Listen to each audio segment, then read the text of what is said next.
Donald Trump इस समय रूस और यूक्रेन का युद्ध बंद करवाने की पूरी कोशिश कर रहे हैं। उन्होंने हाल ही में व्लादिमीर पुतिन को अमेरिका बुलाया था और यूक्रेन युद्ध को समाप्त करने को लेकर चर्चा की थी।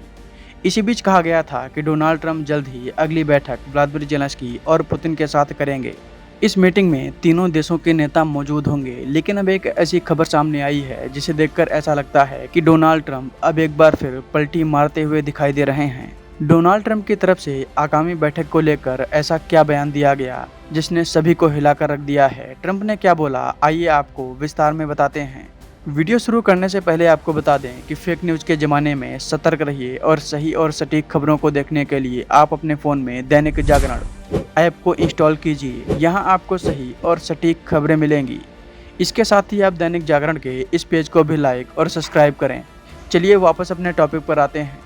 अमेरिकी राष्ट्रपति डोनाल्ड ट्रंप ने रूस यूक्रेन युद्ध को समाप्त करने के प्रयासों में सीधे हस्तक्षेप से पीछे हटने का फैसला किया है। अमेरिकी अधिकारियों ने बताया कि डोनाल्ड ट्रंप रूसी राष्ट्रपति और ज़ेलेंस्की पहले एक दूसरे से बिना अमेरिकी मध्यस्थता के मिलने देना चाहते हैं। सूत्रों से मिली जानकारी के मुताबिक ट्रंप ने अगले चरण की शांति वार्ता में सीधे शामिल न होने का फैसला किया है।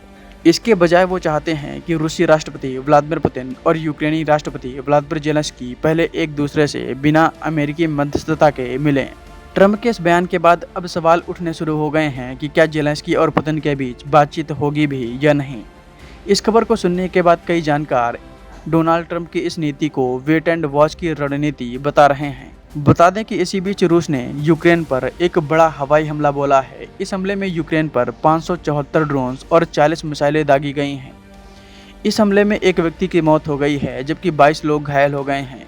रूस ने इन हमलों में यूक्रेन के सैन्य और ऊर्जा ठिकानों के साथ ही एक अमेरिकी इलेक्ट्रॉनिक कंपनी के कारखाने को निशाना बनाया। इसी बीच यूक्रेन के राष्ट्रपति व्लादिमीर ज़ेलेंस्की ने कहा कि रूसी राष्ट्रपति व्लादिमीर पुतिन को वार्ता की टेबल पर लाने में अमेरिका मदद करे। रूस का बड़ा हमला यूक्रेन के लवीव शहर पर हुआ है। हमले में 26 घरों को भारी नुकसान हुआ है। उनमें रहने वाले एक व्यक्ति की मौत हो गई और 3 लोग घायल हो गए। इसी प्रकार से निप्रोपेट्रोवस्क क्षेत्र में हुए एक हवाई हमले में एक व्यापारिक ठिकाने, आवास और गैस पाइपलाइन को नुकसान हुआ। पश्चिमी यूक्रेन के एक बड़े गैस ठिकाने को निशाना बनाया गया। उसमें ठंडक के मौसम के लिए गैस का भंडारण किया जा रहा था। रूस ने कहा है कि राष्ट्रपति पुतिन यूक्रेनी राष्ट्रपति ज़ेलेंस्की से मिलने के लिए तैयार हैं, लेकिन यूक्रेन अमेरिकी राष्ट्रपति ट्रंप के शांति प्रयासों को कमजोर करने में लगा हुआ है। मॉस्को में रक्षा मंत्रालय ने कहा कि उसने यूक्रेन के सैन्य ढांचों, सेना का सामान बनाने वाले कारखानों और ऊर्जा संयंत्रों को निशाना बनाया। इन सभी के रणनीतिक कारण थे। इसके अतिरिक्त जमीनी लड़ाई में पूर्वी यूक्रेन के कई सीमावर्ती गांव भी रूस के कब्जे में आ गए हैं। जबकि यूक्रेन ने कहा है कि ताज़ा हमलों में उसने रूस की एक ऑयल रिफाइनरी, ड्रोन के भंडारण वाले स्थान और तेल भंडार को निशाना बनाया और वहां पर भारी नुकसान पहुंचाया है।